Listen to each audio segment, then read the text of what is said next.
Bom dia. Vamos, pessoal que está em pé, quiser se acomodar aqui para a gente começar a nossa conversa, nosso bate-papo aqui com o Rodrigo. Todo mundo, sejam bem-vindas, bem-vindos. Estou tendo o prazer de conhecer a maioria hoje. Estou como um convidado de última hora do Rodrigo. Meu nome é Diogo de Holanda, eu sou jornalista, sou pesquisador de literatura, professor da PUC São Paulo e vou conduzir esse bate-papo com o nosso autor, Rodrigo Suzuki Simba. Podemos começar já ou a gente aguarda aí o pessoal se incomodar ou sem pressão também? Quem quiser ficar de pé também, fica à vontade. Bom dia a todos, bom dia a todas. Né? O pessoal que está de pé, se quiser sentar, já fica melhor. Podemos começar sim, vamos lá. Beleza. Bom, gente, a ideia aqui é fazer um bate-papo o mais informal possível com o Rodrigo, né, sobre esse livro que ele está lançando hoje, o Caderno de Dispositivos de Annie Lovett, mas também sobre o trabalho poético dele, né, que vem muito antes disso, enfim, sobre o que é ser poeta hoje, né? Rodrigo é uma figura múltipla e é sempre muito interessante escutá-lo. Embora eu tenha conhecido pessoalmente, eu já tinha, já conheci o trabalho do Rodrigo, já tinha ouvido vídeos dele, fiquei muito feliz aqui de poder participar.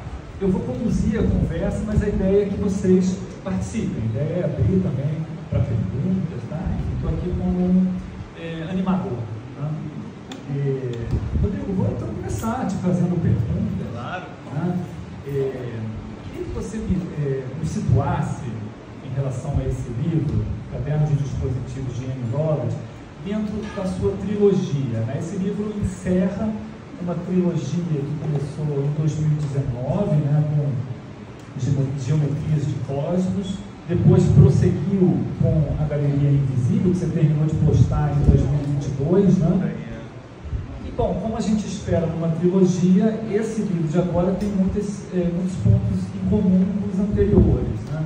Tem essa associação da sua poesia com elementos científicos, né? Tem um gosto descritivo muito marcante no seu trabalho, né? A questão da crítica de arte também, que você traz já de outros livros, mas tem também experiências novas, né? Esse livro tem aí uma série de elementos que você traz pela primeira vez. Eu diria que um deles, né, que já está no título, é a criação de um personagem, né, Annie Lovett. Eu queria que você começasse falando, então, o que te levou a criar esse personagem que eu entendo como um alter ego, né, Rodrigo? Bom dia a todos, bom dia a todas. O título desse livro que encerra a trilogia, que é o Caderno de Dispositivos de Annie Lovett, talvez precise ser melhor investigado, né? Então eu vou tentar, como é que eu pensei esse título, né? Tentar explicar, né? Enquanto um caderno, que ele é um caderno, né? Ele não é um livro finalizado, é um espaço de tentativas, de esboços, né? Um espaço de obsessões, um espaço em que existe algo de aberto, né? na produção. E quando eu falo de dispositivos, essa é uma das grandes obsessões, na verdade, né? São dispositivos em dois sentidos, basicamente. Dispositivo no sentido científico mesmo, né? A gente deve se lembrar dos dispositivos da física, né? Então, o barômetro, computador Geiger, tem dispositivos, o amperímetro, vamos dizer, a clepsidra é um dispositivo, a luneta é um dispositivo, né? E a sacada era que eu pegava esses dispositivos científicos que fazem as medições, às vezes de energia elétrica, alguma coisa assim, só que ao invés de medir elementos naturais, ele vai medir sentimentos das pessoas, né? Então, por exemplo, o amperímetro vai medir a paixão, né? A calculadora, que também é um dispositivo, ela vai medir a alegria, né? Quer dizer, sentimentos. É altamente improvável que isso possa dar certo, essa é a grande verdade, né? Então, o barômetro do desejo, como é que é isso, né? Como é que é isso? Mas apesar dessa improbabilidade de ser possível se medir sentimentos, a ideia era essa, né? E o Lovett, o Amy Lovett, é um nome que eu inventei de um personagem, né? E como eu coloco no prefácio e tudo mais, é um personagem que tem muito mais sucesso do que eu, essa é a grande verdade. Ele dá certo, quem dá errado sou eu, essa é a grande verdade, né? E o Lovett, então, ele é um alter ego nesse sentido, sim, ele é um alter ego porque eu tive que imaginar outras possibilidades, né, para esse personagem. Então ele tem uma profissão, ele é crítico literário, ele tem obsessões das mais variadas que começam a aparecer ao longo dos poemas, porque em todos os poemas ele aparece pensando a si mesmo, né? Então ele coloca o seu próprio nome e pensa na sua memória, né? Pensa na sua própria vida, né? Então, como é que funciona mais ou menos esses poemas? Principalmente da primeira parte, são 3 sessões. Eu explico o dispositivo, né? Então, como é que funciona esse dispositivo de sentimento. Depois eu entro no sentimento e depois o Lovett pensa alto a sua memória. Né? É claro que um alter ego, nesse sentido, eu me escondo por trás dele. E essa maneira de me esconder é interessante porque esse é um princípio da invisibilidade, né? Coloco na frente de mim um personagem que tem função, tem trabalho, tal, aquela coisa toda. Mas depois eu fui reparar, né? A gente tem também algumas obsessões e algumas coisas que não teve como eu escapar. Então eu li outro dia no Lovett, estava lendo lá, que eu falo de uma avó que morava no Vermelho. Uma avó que morava no Vermelho. Eu fui me lembrar, é porque a minha avó, eu e não o Lovett, né, ela morava no interior, numa região que falava Terra Roxa, era Terra Roça. A minha avó morava no Vermelho, né? Então, algumas coisas a gente não tem muito como escapar, não, né? Acho que é isso. Você pode falar um pouquinho mais sobre essas outras partes do livro, né? Porque você falou dessa que ocupa a maior parte das páginas, dispositivos de medição sentimental, né? Interessantíssimo, mas tem dispositivos de sonho enquanto arte e dispositivos de metafísica avançada. É verdade. O livro tem 3 sessões. A primeira é dispositivos de medição sentimental. Então ali, por exemplo, você vai ter um dispositivo como, por exemplo, a ampulheta. Só que a ampulheta vai medir a saudade. Daí você tem lá o pirômetro. O pirômetro mede a dor. Então, os sentimentos são medidos por esses dispositivos altamente improváveis, porque eles são de cálculo certeiro, né? A segunda parte do livro chama Dispositivos de Sonho enquanto Arte. Aqui, como na minha imaginação, o Amy Lovett é um crítico literário, ele vai falar das obras de Dali, de Man Ray, de Magritte, de Duchamp, né? De Calder, porque é uma coisa da cabeça dele, E ele encontra nesses artistas dispositivos. Então, por exemplo, os móveis de Calder, né? É um dispositivo para o Lovett e ele tenta explorar isso, né? Todo mundo conhece aquela obra A Traição das Imagens, né, do Magritte, que é aquela que tem um cachimbo, vocês devem lembrar. O cachimbo é um dispositivo para o Lovett, né? E por fim, a última etapa do livro é os dispositivos de metafísica avançada. Bom, eu tenho formação em filosofia, aquela coisa toda, e a palavra metafísica me interessa muito, né? Só que aqui a coisa funciona diferente. Tem, por exemplo, dispositivos que eu invento. Então tem lá o fotografador de sonhos, tem o costurador de sorrisos de crianças, o cronômetro de crescimento de tulipas. É óbvio que um cronômetro não pode medir o crescimento de uma tulipa, mas eu quero que meça. É assim que eu pensei. né? E daí, então, essa questão da metafísica avançada tem um pouco dessa questão da filosofia, né? Que a gente não consegue evitar. A gente é um pouco de nossas próprias obsessões e não teve outra coisa. Você nota obsessões que atravessam a tua obra inteira? Obsessões com temas, sentimentos? Se você fosse assim, apontar as 3 grandes obsessões. 3 grandes obsessões? Você saberia, por exemplo, dizer, ou pelo menos uma que te persegue mais? Não, acho que uma é interessante. Se você for olhar aqui, o Geometrias de Cosmos, que é o meu primeiro livro de poemas da trilogia da invisibilidade, ele tem esse apelo, né, com a geometria, com a matemática, uma coisa científica, né? Eu fui descobrir a geometria e gostei muito, e comecei a pensar os poemas nessa lógica. Então, às vezes, um ângulo em que um verso ecoa no outro, o prolongamento de um verso está em outro poema, coisa de doido, né? Coisa de doido. Por rimas que ecoam, a geometria estava lá dentro. Nos dispositivos do Lovett, né, no caderno de dispositivos, eu tive que estudar o barômetro, né, a biruta, esses instrumentos, que também são científicos. Então, são científicos, né? Então, eu acho que quando eu escolho um tema, no caso, no caderno de geometrias, no Geometrias de Cosmos, era a matemática.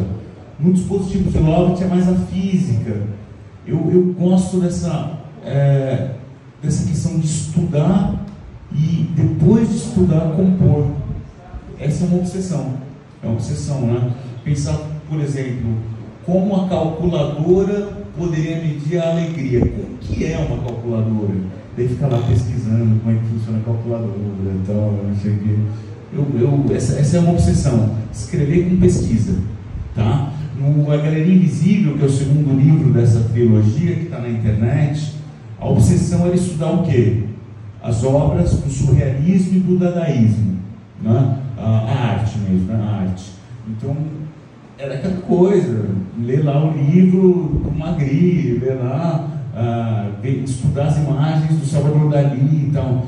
Eu acho que tudo que eu produzo, eu gosto de me dedicar com um trabalho, sabe? É que as pessoas pensam assim, poeta, um dia ele acordou e teve uma ideia, né? Ele teve vamos dizer assim, alguma coisa chamou a atenção dele, ele sentou e escreveu. Não conheço isso, eu conheço essa coisa de suor mesmo, né? Menos que inspiração, acho que tem, né? Esse suor, né, em cima do trabalho. Você tem uma disciplina assim para escrever? Como é que é o processo criativo, Rodrigo, falando disso? Aí depende do livro. No caso dos dispositivos, que é o objeto de hoje, ele foi muito essa questão da pesquisa, né? Então, e não apenas, isso é interessante, não é apenas do dispositivo, mas também do sentimento. Então, desejo. Mas o que é o desejo? O desejo é uma coisa que funciona dessa maneira, tal. E imaginar de uma certa maneira, imaginar essas coisas e tentar botá-las em imagens poéticas dá um trabalho grande, né? Hoje, geometria já foi feito de outra maneira. Eu trabalhava em 2 universidades na época, estava cheio de trabalho e tal, então ele era feito de madrugada e tal, e daí no dia seguinte você acorda e corta o livro, vai cortando, vai mudando as vírgulas, vai mudando a coisa e tal. Então ele tinha em primeiro lugar uma coisa mais assim, escrita automática, mas depois cortes, tá? Outros dispositivos não teve isso, é só a pesquisa mesmo Você, além de poeta, como a gente sabe, é professor de filosofia, você também é advogado. Como é que essas 3 funções se comunicam? Você acha que o poeta aparece por vezes no direito, o poeta aparece nas salas de aula, o professor entra um pouquinho também na própria composição das poesias? Olha, eu tenho uma questão sobre isso muito interessante, na verdade, que é uma fala da minha filha, que me mora, que é a Alegra, né? Ela falou assim, papai, eu falei, o quê? Você é rico. Olha, não estou sabendo, filha, por que eu sou rico? Você tem 3 profissões. Ah, é? Quais são? Você é filósofo, escritor e professor. Ó, se você tem 3 opções, é filósofo, professor e escritor, você deve ganhar muito bem, papai. Avisá-la que o poeta não está ganhando muito, que filósofo não é valorizado e professor também, ela não está tão atenta a isso. Então a soma de profissões aparentemente apareceriam como um ganho financeiro. Mas agora falando de outra forma, a filosofia tem até essa questão, né? A filosofia, o Guattari fala, né? Essa questão, a filosofia é a invenção de conceitos, né? A arte poética é a invenção basicamente também de imagens, né? Então funciona assim, o poeta ele está para a metáfora, assim como o filósofo está para o conceito, né? O filósofo está para o conceito. Então o conceito é o material de trabalho do filósofo, o material de trabalho do poeta é a metáfora, né? Metáfora pensando até com uma figura de linguagem que englobasse todas as outras, né? A sinédrica, metonímia, né? A literação, a ideia de metáfora em sentido amplo. Agora, quanto à questão da advocacia, é uma profissão não tão agradável, né? Porque é diferente, mas não escapo também disso, né? Porque essas outras 3 que eu tenho não estão rendendo muito, não. Você não pode ler para a gente algum poema, algum livro, para a gente dar uma mostrinha do pessoal? Sim. Olha aí, escolhi um poema, acho que é mais interessante. Quer começar com um dos Geometrias, para fazer pode ser uma boa. Eu vou ler um poema do Geometrias, e daí talvez, ao ler em segundo lugar, um poema do Dispositivos do Lovett, possa aparecer a distância também, né, entre uma aventura poética e outra. Então,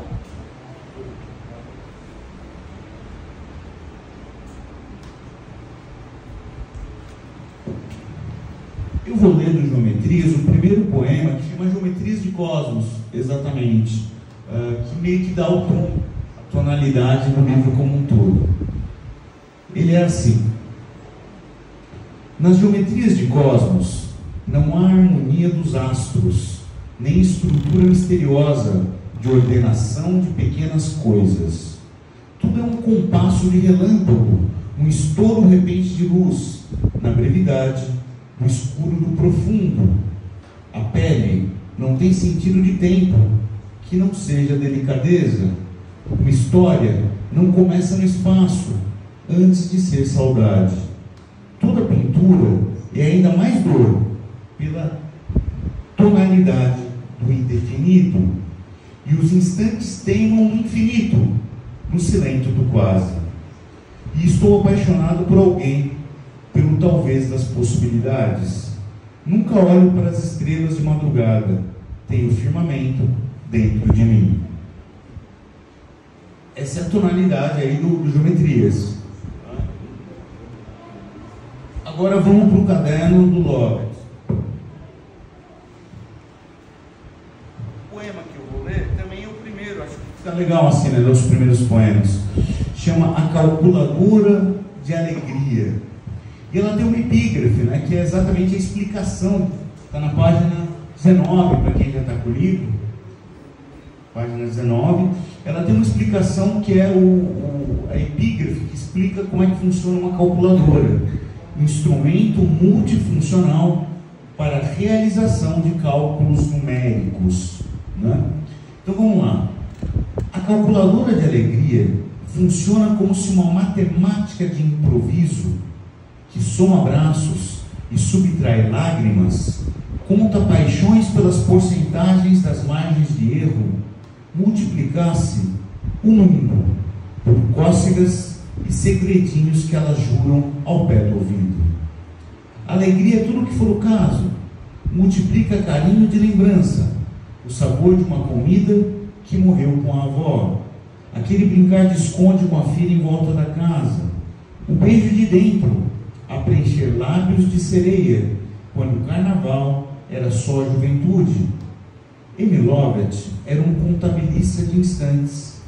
Fosse o perfume das batatas coradas pelo carinho, a mulher velha no fogão, a teima de criança em seu contar sempre, nos mesmos lugares, ou a mancha de batom, glitter, na amorice de ocasião enfiada no bolso da calça. Demonstrações aritméticas de alegria são prováveis na equação do que é espontâneo. E as meninas ainda fazem caretas no espelho antes do riso solto.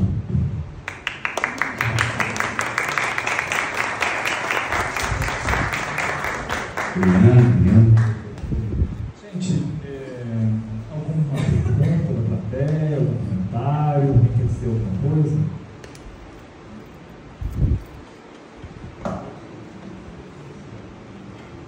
Uma reclamação? Eu quero dar os parabéns para o Rodrigo aqui, eu já falei aqui, não cheguei no fim ainda, é um temporizador de finitude. Quem está aqui? Oi. Queria dar os parabéns para o Rodrigo aqui, ele tem uma poesia densa, né? E eu estava lendo aqui, não cheguei ao fim ainda, um temporizador de finitude, mas estou adorando, é sensacional. Vou até ler um pedacinho aqui, se vocês me permitirem. O temporizador de finitude, que teve a vez que a alavanca acionou antes da segunda morte. Teve um tempo em que eu era um século que já passou. Tenho menos tempo de vida do que já vivi. Meu passado ficou mais largo que o futuro.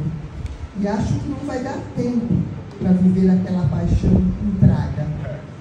Quando vovô morreu, me deixou de herança uma dentadura. Ele sempre disse que aquilo custava caro. Eu guardei ela direitinho na gaveta do criado mudo. Não é bem a velhice que me incomoda, é o querer flanar sem responsabilidades. Correr solto pelo mundo como se brincasse de pega-pega. E eu era bom de pegar. O diabo é ruim, não porque seja mau, mas porque é velho. E eu evito entrar no sótão por causa daquela máquina. Meu primo mais inteligente chamava ela de temporizador de finitude. Ela aponta precisamente quanto tempo nos resta antes de morrer. E o poema segue, mas é sensacional. Parabéns, muito obrigada. Obrigado. Quer comentar isso? Quer comentar esse Temporizador de finitude? Já que ela trouxe aqui, né? Pô, medo de morrer, né? Sim. Medo de morrer, tomara que não tenha na minha hora ainda. Me tocou bastante. Rodrigo, você se acha parecido ou gostaria de se parecer com que escritores, poetas, pensar numa genealogia e enfim, como é que você se filia aí na literatura? Ou não, ou para além da literatura também, né? Já que você cruza várias áreas. Sabe que eu acho que a melhor maneira de responder isso não é falando assim, aqueles autores que me influenciaram, né? Isso seria muito complicado, porque eu falo assim, eu estudei Shakespeare, eles falam, então você escreve como Shakespeare? É óbvio que não, né? Então eu gosto de Beckett, mas então você, assim, não funciona assim, né? Eu prefiro então enumerar aqueles autores que eu gosto, uma outra coisa, e não aqueles que me influenciaram, porque a grande verdade é que eu sou esse amálgama de todos eles, sem ter o talento de nenhum deles, né? Essa é a verdade. Então tá lá na biblioteca, tá lá Shakespeare, vamos até Shakespeare e Beckett. E não tem nada a ver um com o outro também, né? E eu me escrevo como eles, obviamente. Daí vamos lá, para prosa contemporânea, eu gosto do Kafka, né? Gosto muito do Kafka. Humberto Eco, eu achei um gênio. E Humberto Eco ainda tinha a questão que ele era professor de semiótica, aquela coisa toda, e romancista. Lindo. Poesia brasileira, Manuel Bandeira, né? Manuel Bandeira, agora escrever com aquela porrada, com aquele corte e tal, acho que não consigo. contemporânea de poesia brasileira, eu gosto da Marília Garcia, a gente até tinha conversado sobre isso, né? O Regis Bombitino tem umas sacadas que eu gosto muito também. Sei lá, romance brasileiro, Oswaldo, Na Hora, né? Eu gosto muito. Então essas coisas são muito dentro do meu pensamento. E como eu sou professor de filosofia, tenho os meus meninos, né? Meus meninos é Maquiavel, Hobbes, Locke, Rousseau, Marx, são os meninos. Esses aí estão na cabeça desde moleque. E eu me volto a eles, né? Agora, de filósofo e escritor, Camus e Voltaire, né? É uma confusão, a biblioteca toda cheia de coisas diferentes, né? Mas que, no fundo, acabam formando, de alguma maneira, né? Não protocolar, que não é assistindo uma aula, mas acabam formando as ideias que a gente acaba enveredando, né? Mas eu falarei esses autores que eu acho que eu citei aqui, que muito me agradam. E numa entrevista você falou, você falou do Calvino, né? E de fato entre outras coisas, essa aproximação entre ciência e literatura, que te tem cosmocômicas, por exemplo, e nessa descrição de coisas imaginárias também, que me faz lembrar as cidades imaginárias. Cidades invisíveis. O Calvino, gosto muito, e o Calvino, na verdade, foi uma entrevista, né, que eu dei. O Calvino tem um livro que chama Cidades Invisíveis, em que o personagem vai descrevendo cidades completamente hipotéticas e improváveis. E ele vai descrevendo as cidades, e eu acho aquilo lindo, eu acho uma maravilha, né? E em uma entrevista não, em um livro que o Calvino tem, chama 6 Propostas para o Próximo Milênio. Nesse livro, ele faz uma proposta para o próximo milênio, que seria da leveza, a ideia de leveza. E ele fala que na obra inteira dele, ele tentou tirar peso da obra. Cara, ele sabe muito bem o que estava fazendo. Porque se a gente pegar os títulos dos livros, olhem só: O Cavaleiro Inexistente, perde peso. O Visconde, Partido ao Meio. O Barão nas Árvores. Até as cosmicômicas, as cosmicômicas. E eu vejo leveza até um general na biblioteca. Ele está na biblioteca, o general, ele não está no tanque. Um general na biblioteca. O Calvino é leve, ele consegue. Eu sou pesado. Como assim? Se você pegar os sentimentos, é dor, é paixão, é remorso, né? São sentimentos. Quando você vê a segunda parte do livro, a terceira parte do livro, vai se falar do quê? De maus entendidos, né? Vai falar de mentiras. Então o que acontece? Como talvez a minha temática seja diferente da do Calvino também, eu acabo de alguma forma tendo um tipo de peso na obra maior, uma densidade. Não é melhor que o dele de jeito nenhum. É que ele consegue essa estratégia de leveza. E eu sou centrado num certo peso nos sentimentos humanos. Não acho que os sentimentos sejam uma coisa absolutamente tranquila, né? Eu acho que eles são complexos, contraditórios, difíceis, né? Como é que eu vou explicar a paixão? Você não explica, você sente a paixão e ela é altamente disruptiva, né? Bom, alguém mais tem algum comentário? Quer falar mais alguma coisa para a gente encerrar? Para encerrar? Não, eu estou tranquilo. Acho que batemos um bom papo, né? Deu para introduzir um pouco o livro. Espero que, conversando assim, né, alguém se interesse por dar uma lidinha, dar uma leitura, né, no livro. E eu quero contar uma coisa. Já sei.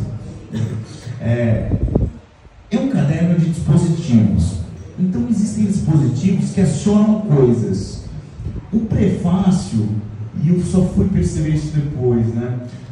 As pessoas pegam um livro de poesia, abrem no primeiro livro, no primeiro poema, você vai e não leem o prefácio, ou deixam para ler depois, né? Todo mundo, eu esqueci, as pessoas compram um livro, sei lá, de qualquer coisa, um romance, não lê o prefácio, já lê direto o romance. Tá? O meu prefácio é um dispositivo também, né? Então o que acontece? A brincadeira do prefácio, que explica o próprio livro, é que ele teria sido escrito pelo próprio Annie Lovett. Tanto que a assinatura do prefácio é Tevol M, que o Annie Lovett é o contrário, o nome dele é o contrário, né? Então é um dispositivo em que ele se auto-explica, né? O que ele fez na poesia, o que aciona alguma coisa que eu não vou falar o que é. A brincadeira seria assim: eu inventei o Lovett e o Lovett inventou outro cara, né? Para se explicar. Então eu falei isso aqui porque talvez valha a pena ler o prefácio, né? como uma atividade de aventura. Bom, Rodrigo, parabéns. Obrigado, João. Obrigado. Gostaria muito de agradecer o Diogo, né, que se disponibilizou para vir aqui para a entrevista, Diogo de Holanda, professor da PUC de jornalismo literário, e agradecer a todos que aqui estão, né, para esse evento que, na verdade, é um evento de elogio à poesia, né, porque a grande verdade é que a poesia dos gêneros literários no Brasil é a menos lida, né? Menos lida, que tem a maior dificuldade das pessoas terem acesso e tal. Não há muita a tradição de leitura de poesia no país, o que muito me desagrada, mas é o cenário que a gente tem. Espero que as pessoas se aventurem mais por essa grande atividade da leitura. Obrigado pela presença de todos. Obrigado. Leitura, bom fim de semana.